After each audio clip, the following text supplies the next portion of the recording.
Bismillahirrahmanirrahim. I would like to welcome you to the fifth lecture on the series of lectures on research methods. Today we will be talking about some quantitative research methods.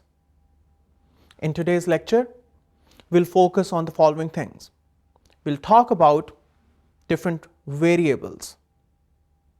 We'll find out what do we mean when we say relationship between independent and dependent variables. We'll talk about some important types of variables. We'll also revisit hypothesis, samples and populations, and the concept of significance. Variables is a class of outcomes that can take one or more value. The more precisely a variable is measured, the more useful the measurement is. So, what is a variable? A variable is an outcome of a treatment. A variable is something that can take different values. For example, you must have studied this concept in your basic mathematics, that x is a variable and x can assume any value. So those values could be discrete numbers, or those values could be, for example, male, female, or those values could be level of education, high school, higher secondary school, college, university, or undergraduate, graduate, doctoral. These values will go in a variable. Now, what is dependent variable? The outcome of a research study is called a dependent variable, or the effect. It depends on the experimental treatment. Now remember, we are talking about quantitative research methods. So outcome of your experiment, the effect of your experiment is called dependent variable. Now, what is independent variable then? Independent variable includes the treatments or the conditions under control of the researcher, the causes. Those are called independent variables because researcher can manipulate those variables, and there should be at least two different values of independent variable. If there are no two values available for that variable, how will you find out the difference? Whether the treatment had an effect or treatment did not have an effect. So there should be at least two levels of independent variable, or the treatment or the cause. Now what happens to the effect? If the effect is same with both the treatments or both levels of the independent variable, it means there was no change, there was no impact of independent change in the independent variable on the dependent variable. Relationship between independent variable and dependent variable. Independent variables should not be confounded. What this means is that levels do not vary systematically with other variables. If there is a change in other variable, in some other variable that is not under study for this research, level of this independent variable should not change. If it does, that is a confounded variable. And that means you do not have, as a researcher, you do not have complete control over independent variable. And if you do not have a complete control on independent variable, you cannot say anything for sure for the dependent variable. Dependent variable should be sensitive to changes in the independent variable. So we should have a pair of dependent and independent variable in such a way that the dependent variable should be sensitive to changes in independent variable. If dependent variable doesn't change to any change in the independent variable, it means that probably there is no relationship between the two variables.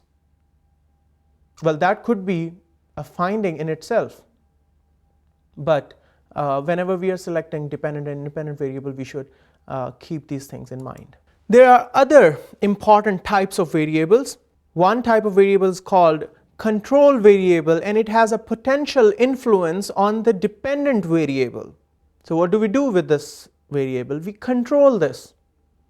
We do not let control variable impact the values of dependent variable.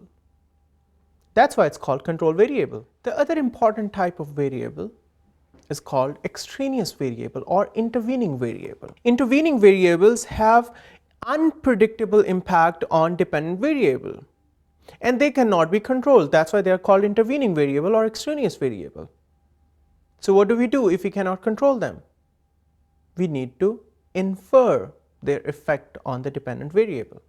For example, if you are using working professionals in their actual professional environment for your research study, maybe for judging impact of using software agents in the work environment, there are a lot of variables that you cannot control. For example, someone might be sad or extraordinarily happy. So that will impact the results of your study. So that type of variable that you cannot control because you are doing your research in the actual work environment, you call them extraneous variable. Now you can make an attempt to control for it by using university students and make them behave like professionals. Now you might be able to control those variables, but you compromise on another thing. You will not get the actual results that you would in an actual work environment. Similarly, the next important type of variable is called moderator variable, and these variables are related to either independent variables or dependent variables, and they hide the true relationship between independent and dependent variables. So we need to take the effect of moderator variable into consideration before we finalize our study. Here's a summary of different variables, their impact and their definitions. Dependent variable, a variable that is measured to see whether the treatment or the manipulation of independent variable had an effect. This is called outcome variable, results variable, or criterion variable. Independent variable is the one that is manipulated to examine its impact on dependent variable. This is called treatment variable or factor variable or even predictor variable. Control variable is a variable that is related to dependent variable, the influence of which needs to be removed. It is called restricting variables. Extraneous or intervening variables are the ones that are related to either dependent or independent variables and are not part of the experiment. These are called threatening variables. Moderator variables are the ones that are related to either dependent or independent variables and have an impact on dependent variable. These are also called interacting variables. Hypothesis. We have already talked about this concept in one of our previous lectures. Here we will see how to scientifically write down your hypothesis. A hypothesis reflects general problem under study, restates the general problem in a form that is precise enough to allow for testing. If you remember, we called the hypothesis a tentative answer, an educated guess. And we said that hypothesis should always be written in a declarative form, which is testable. A hypothesis is a tentative assumption made in order to draw out or test its logical or empirical consequences. There's another definition. A belief based on an observation that has not been tested yet, or an educated guess. Now we will talk about different types of hypothesis. The first important type of hypothesis is called null hypothesis. And null hypothesis always assumes that there is no relationship between independent and dependent variable under the study. So what do we mean by that? That the mean theoretical average of population 1 is equal to the population theoretical average of population 2. And this is how we denote it. This is H naught, which means null hypothesis colon mu1 is equal to mu2. What does this mean? This means that there is no difference between the theoretical averages of population 1 and population 2. And that's how we denote it. And we always start with the concept, with the notion that there is no difference and there is no relationship between dependent and independent variable. That's what we assume. That's the starting point for all research. Purpose of the null hypothesis is to provide a starting point for analysis. And it is accepted as true unless proved otherwise. And it assumes that chance may have caused any observed differences. When do you develop hypothesis? Because we have discussed this thing in our literature review section, that it might be based upon an observation. So you observed that if something happens, it has a different effect.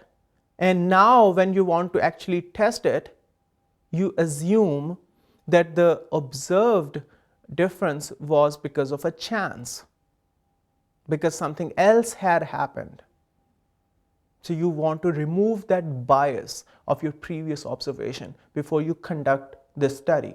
And it provides a benchmark for comparison.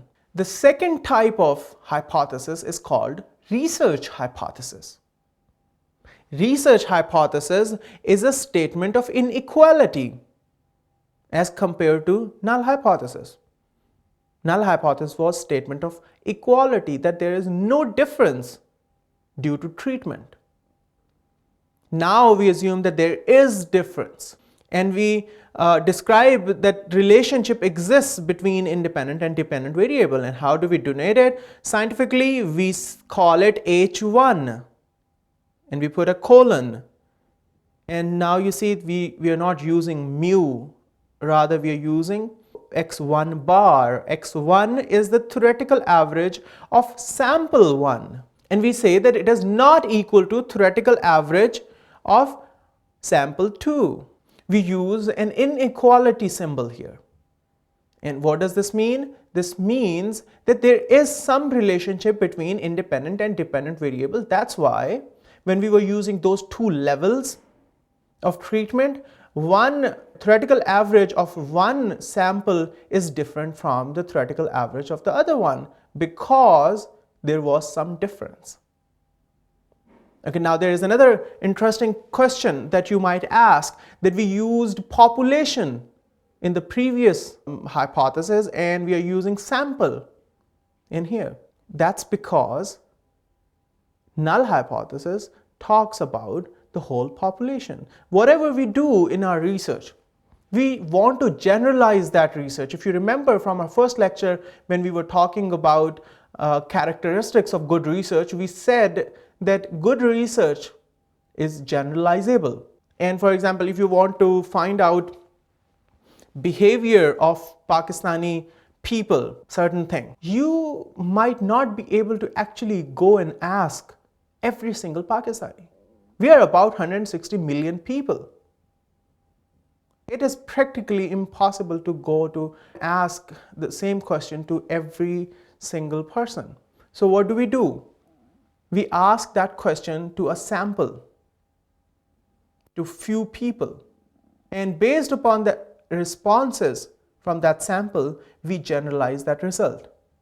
So when we are doing our experiment, we always consider population. That's why we are using x1 bar and x2 bar instead of mu1 and mu2. Mu always stand for population. X bar stand for sample. Now there are different types of relationships between research hypotheses. One type of relationship is called non-directional research hypothesis, It means that two groups that you had are different, but there is no direction specified in the hypothesis. And how do you say that? That h1 colon x1 is not equal to x2. We do not know which one is greater or which one is lesser.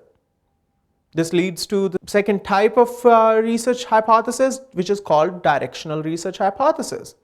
The groups are different and the direction is specified. For example, x1 bar is greater than x2 bar, or the other way around. So these are called directional and non-directional research hypothesis. What is the purpose of research hypothesis?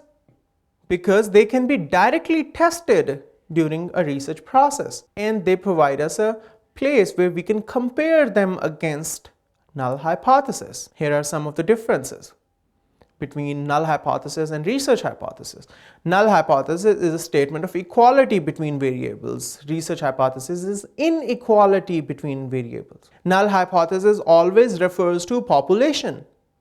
Research hypothesis refers to sample.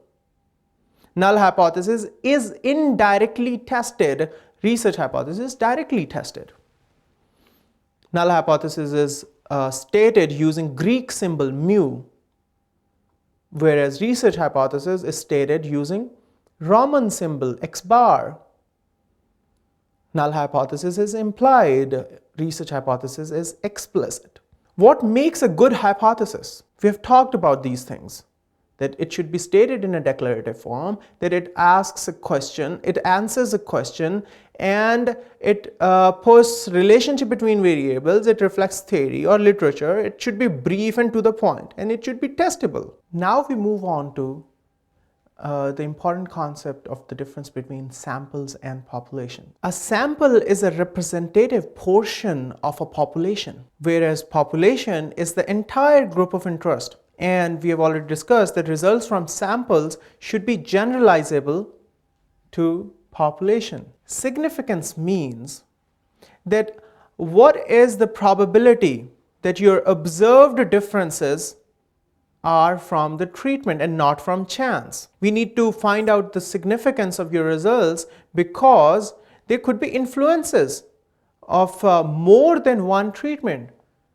You might be thinking that you are controlling your independent variable, but there might be impact of intervening variable or moderator variable that you cannot control. So in that type of situation, you need to find out, you need to tell the readers what is the significance of your research findings. And once again, what is significance? Significance is the probability that observed differences resulted from treatment and not from chance. Significance level is usually associated with risk, that you are not 100% certain that the null hypothesis is incorrect. So that risk assessment is very important.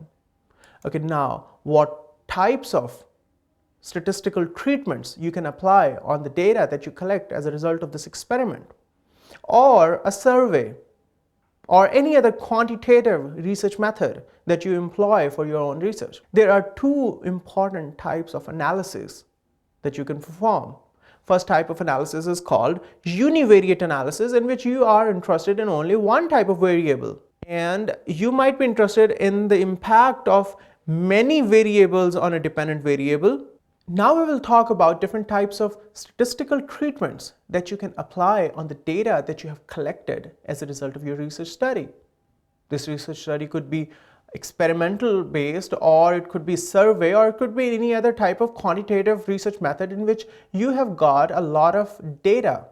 You might be interested in finding out the difference between an independent variable and dependent variable. What if you have more than one independent variables?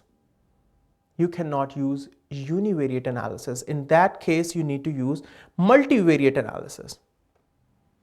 What are the different things that we use in statistics?